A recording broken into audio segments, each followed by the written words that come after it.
Now that Allisom Mack has been arrested along with alleged cult leader Keith Raniere, she is facing at least 15 years behind bars if convicted. But how did she go from a charismatic young actress to an alleged monster who used blackmail to force women to obey their cult leader?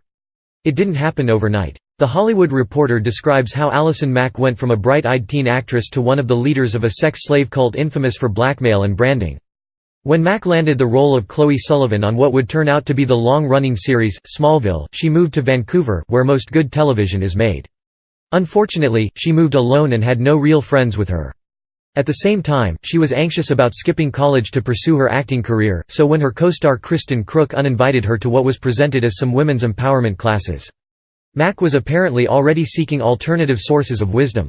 She believed that she had found it with an organization called NXIVM. 12 years before Mack would be arrested shortly after cult leader Keith Raniere, the self-described vanguard already had a harem.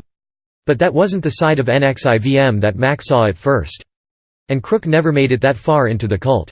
Instead, it said that Raniere and his inner circle rolled out the red carpet for Mack as part of something that they call love bombing. Mack was then invited to meet Raniere, something that she would not have expected, and something that would normally have involved investing thousands of additional dollars in classes.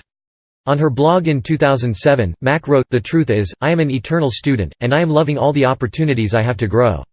Growth often means change, and it's undeniable that Mack went through a stunning transformation during her time with NXIVM, but for the worse.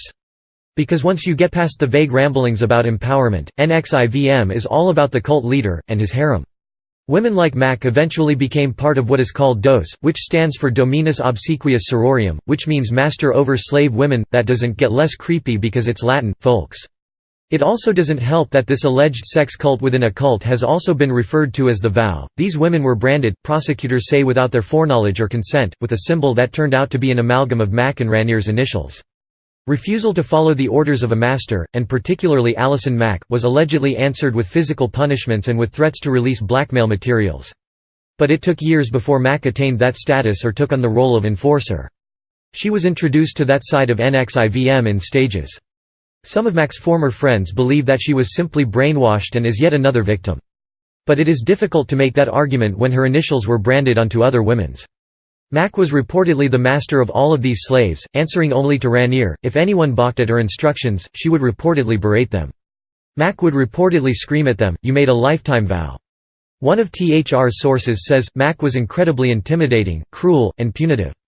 If these slaves refused her orders, dated other men, left the group, or refused to have sex with Raniere, Mack would apparently threaten to destroy them by releasing their collateral.